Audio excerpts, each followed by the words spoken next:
Assalamualaikum warahmatullahi wabarakatuh. Di sini saya akan menampilkan sebuah presentasi dari teknologi layanan jaringan. Yang pertama di sini adalah informasi tentang komunikasi pada jaringan komputer dan telepon. Apa itu jaringan komputer? Jaringan komputer yaitu adalah jaringan telekomunikasi yang memungkinkan antara komputer untuk saling bertukar data.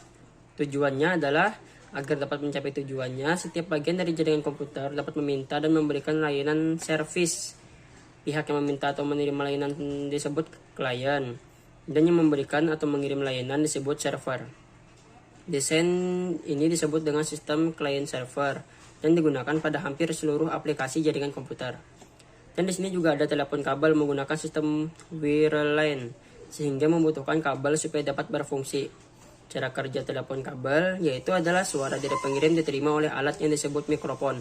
Mikrofon mengubah gelombang suara menjadi sinyal listrik, kemudian disalurkan oleh perangkat telepon. Sinyal tersebut disalurkan melalui kabel ke pusat telekomunikasi. Dari pusat telekomunikasi, sinyal tersebut diteruskan kepada penerima. Setelah sampai ke penerima, maka sinyal tersebut diubah lagi menjadi gelombang suara oleh alat yang disebut speaker. Dan next, kita ke sejarah Radio Over Internet Protocol atau ROIP. ROIP juga disingkat dari Radio Over Internet Protocol. Adalah sebuah teknologi sistem radio yang menggunakan standar Voice over IP atau VoIP dan bekerja melalui perangkat lunak maupun keras. ROIP memungkinkan adanya multikomunikasi dengan banyak frekuensi serta terhubung dengan perangkat komunikasi. Berbeda dengan sistem komunikasi dua arah seperti telepon, ROIP memiliki stasiun pangkalan yang secara fungsional mengirimkan sinyal kepada seluruh pengakses ROIP. Repeater radio amatir dapat menangkap sinyal dan mengirimkan radio, dan tidak hanya terbatas pada wilayah tertentu. ROIP mentransmisi sinyal-sinyal yang secara spesifikasi untuk aplikasi sistem Land Mobile Radio atau LMR, seperti Push to Talk atau PTT. Dan di sini ada jenis-jenis protokol pendukung ROIP, yaitu adalah dari base station, IP gateway, IP interface, dan juga repeater. Kita mulai dari base station. Apa itu base transceiver station? Itu juga bisa disingkat menjadi BTS. Adalah sebuah infrastruktur telekomunikasi yang memfasilitasi komunikasi nirkabel antara peranti komunikasi dan jaringan operator. Peranti komunikasi penerima sinyal BTS bisa telepon seluler, jaringan nirkabel, sementara operator jaringan yaitu GSM, CDMA atau platform TDMA BTS mengirimkan dan menerima sinyal radio ke perangkat mobile dan mengkonversi sinyal-sinyal tersebut menjadi sinyal digital. Untuk selanjutnya dikirim ke terminal lainnya untuk proses sirkulasi pesan atau data.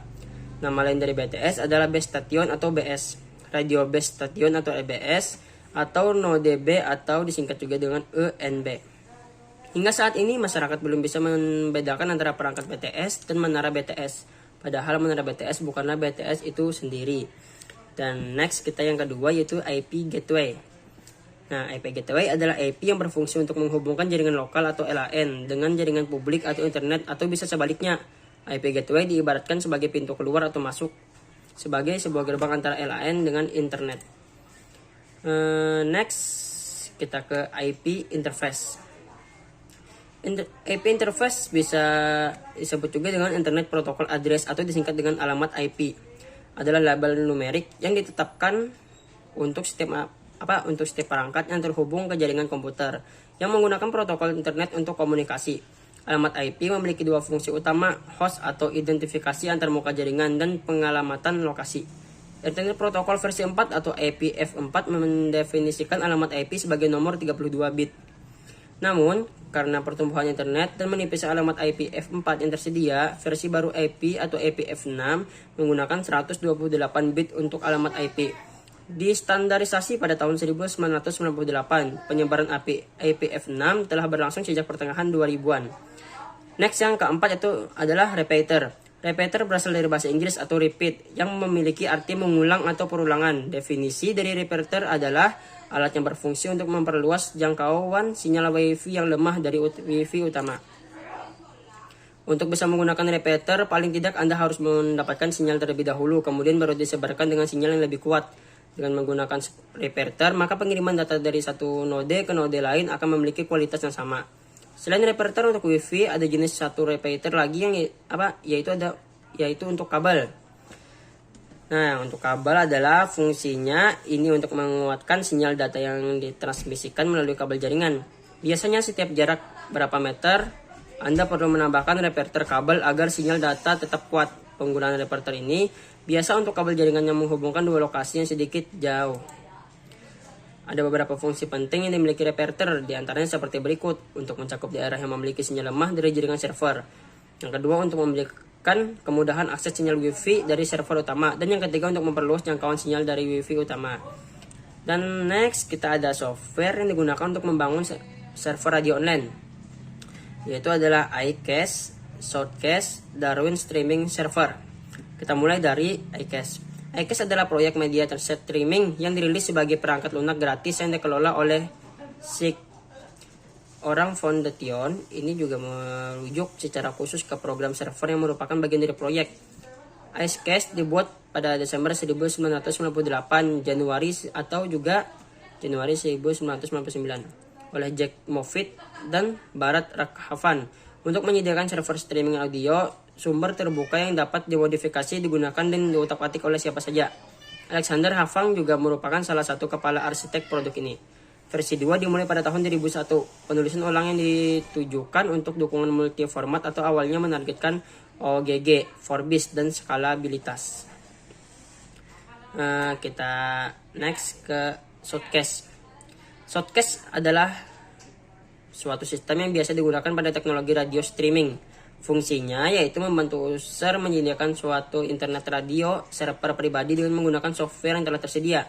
Pengguna bisa menggunakan MP3 atau AAC untuk audio encoding dan protokol HTTP atau multicast untuk transmisi.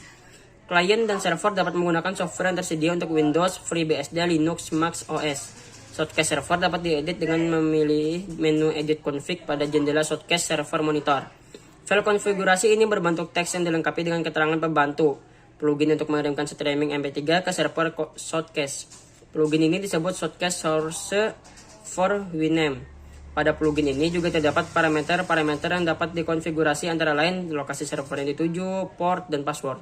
Format dari output audio dapat dijalankan menggunakan berbagai software yang telah banyak digunakan saat ini, antara lain Winamp, Real Player, Windows, Media Player, QuickTime, dan lain-lain. Yang ketiga ada Darwin Streaming Server. Eksplorasi tentang RTSP, khususnya Darwin Streaming Server, ini dilakukan oleh sebuah proyek dengan requirement video on demand streaming pada mobile phone, baik fitur phone maupun smartphone. Adapun format aplikasi yang dibuat adalah web application yang dapat memfasilitasi kebutuhan tersebut. Di sini ada cari informasi tentang perangkat komunikasi pada jaringan telepon dan komputer berbasis kabel wireless. Yang pertama ada kabel tembaga, yang kedua ada fiber optik, yang ketiga ada hybrid. Dan di jaringan nirkabel atau wireless, yang satu ada BTS atau Base Transceiver Station. Yang kedua ada BSC atau Base Station Controller. Yang ketiga ada MSC atau Mobile Switching Center. Dan yang keempat ada SMSC atau Short Message Service Center. Jadi di sini langsung kita next saja. Mulai dari pertama, yaitu adalah satu, ada kabel tembaga. Apa itu kabel tembaga? Nah, kabel tembaga yang terdapat tembaga di dalamnya sebagai konduktor dan telah digunakan dalam kabel listrik sejak penemuan elektromagnet dan telegraf pada tahun 1820-an. Penemuan telepon pada tahun 1876 juga ikut menciptakan permintaan lebih lanjut untuk menjadikan kawat tembaga sebagai konduktor listrik. Tembaga adalah konduktor listrik dalam banyak kategori kabel listrik. Kawat tembaga digunakan dalam pembangkit listrik, transmisi daya, distribusi daya, telekomunikasi, sirkuit elektronik, dan jenis peralatan listrik yang tak terhitung jumlahnya. Tembaga dan panduannya juga digunakan untuk membuat kontak listrik. Kabel listrik pada bangunan adalah pasar yang paling penting bagi industri tembaga. Kira-kira setengah dari semua tembaga yang ditambang digunakan untuk memproduksi kawat listrik dan konduktor kabel. Lanjut kita kedua, fiber optik. Apa itu teknologi fiber optik? Jadi fiber optik adalah salah satu jenis kabel yang terbuat dari kaca atau plastik yang sangat halus atau berdiameter 120 mikrometer, lebih kecil dari rambut manusia, yang digunakan sebagai media transmisi. Kabel ini bisa mentransmisikan sinyal cahaya dari lokasi satu ke lokasi lainnya dengan kecepatan yang optimal. Transmisi bisa dilakukan dengan kecepatan tinggi karena sistem kerjanya menggunakan pembiasan cahaya, sedangkan cahaya yang digunakan untuk proses transmisi adalah LED atau laser. Karena memiliki kecepatan yang tinggi, fiber optik banyak digunakan sebagai saluran komunikasi, sehingga pengguna bisa menjangkau orang lain dengan kecepatan yang optimal pula. Ada yang ketiga adalah hybrid. Topologi hybrid bisa diartikan sebagai model topologi baru pada sebuah jaringan komputer yang tercipta dari gabungan dua atau lebih topologi jaringan yang berbeda jenis. Dikarenakan merupakan gabungan dari berbagai jenis topologi, desain topologi hybrid menjadi terlihat lebih rumit dan tidak menunjukkan ciri khas tertentu. Beda halnya bila Anda menggabungkan dua jenis topologi yang sama, maka masih akan terlihat seperti bentuk aslinya. Contoh dari topologi hybrid adalah penggabungan topologi bus dan star, ring dan star, atau ring dan bus. Lanjut yang pertama ada BTS atau Base Transceiver Station. Base Transceiver Station atau disingkat dengan BTS adalah sebuah infrastruktur telekomunikasi yang memfasilitasi komunikasi nirkabel antara peranti komunikasi dan jaringan operator. Peranti komunikasi penerima sinyal BTS bisa telepon seluler, jaringan nirkabel, sementara operator jaringan yaitu GSM, CDMA, atau platform. TDMA, BTS mengirimkan dan menerima sinyal radio ke perangkat mobile dan mengkonversi sinyal-sinyal tersebut menjadi sinyal digital. Untuk selanjutnya dikirim ke terminal lainnya untuk proses sirkulasi pesan atau atau data. Nama lain dari BTS adalah base station atau BS, radio base station atau RBS, atau node B atau UNB. Hingga saat ini masyarakat belum bisa membedakan antara perangkat BTS dan menara BTS, padahal menara BTS bukanlah BTS itu sendiri.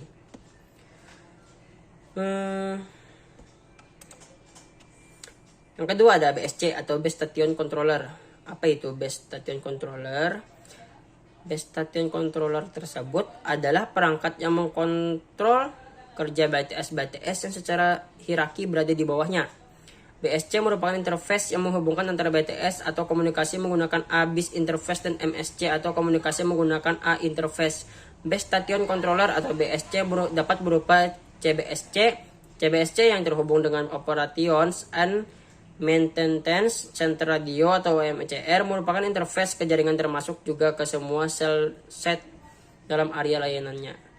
OMCR berfungsi sebagai interface ke sistem dan menyediakan manajemen konfigurasi fault detection, security, dan manajemen performansi. Setiap OMCR dapat menangani sampai 8 CBSC. CBSC terdiri dari dua komponen, yaitu transcoder dan mobility manager atau MM. Transcoder berfungsi sebagai terminasi span line dari BTS dan switching. Yang kedua ada supervisi dan grooming traffic dan link control. Yang ketiga ada translasi dari sinyal QCLP ke 64 kbps PCM dan sebaliknya. Itulah transcoder dan mobility manager. Yang ketiga ada MSC atau Mobile Switching Center. Nah, apa itu? MSC merupakan inti dari jaringan seluler, di mana MSC berperan untuk interkoneksi hubungan pembicaraan baik antar pelanggan seluler maupun antara seluler dengan jaringan telepon kabel PSTN ataupun dengan jaringan data. Yang keempat ada SMSC atau Short Message Service Center. SMSC adalah kombinasi perangkat keras dan perangkat lunak yang bertanggung jawab memperkuat, menyimpan, dan meneruskan pesan pendek antara SMS dan piranti bergerak. SMSC harus memiliki kehandalan, kapasitas pelanggan, dan throughput pesan yang tinggi. Selain itu, SMS juga harus dapat diskalakan dengan mudah untuk mengakomodasikan peningkatan permintaan SMS dalam jaringan yang ada. SMSC mentransfer pesan dalam format point to point pada sistem yang melayani. SMSC berfungsi menerima SMS yang dikirim, menyimpannya untuk sementara, dan men-forward atau mengirimkan SMS tersebut ke mobile subscriber atau MS atau SME tujuan. SMSC mempunyai peran penting dalam arsitektur SMS. SMSC berfungsi menyampaikan pesan SMS antar mobile, stasiun, atau MS atau HP, dan juga melakukan fungsi store and forwarding SMS jika nomor penerima sedang tidak dapat menerima pesan. Di dalam jaringannya, sebuah operator dapat mempunyai lebih dari satu perangkat SMSC. Sesuai besar trafik SMS jaringan tersebut, SMSC dapat berkomunikasi dengan elemen lain seperti MSC dan HLR dengan menggunakan protokol MAP. Seiring berkembangnya layanan, SMSC juga dapat berkomunikasi dengan server aplikasi menggunakan sebuah protokol yang cukup populer, yaitu Short Message per TIO per protokol atau SMPP. Cara kerjanya jaringan SMS. Jadi itulah sebuah presentasi yang saya berikan. Semoga bermanfaat. Assalamualaikum warahmatullahi wabarakatuh.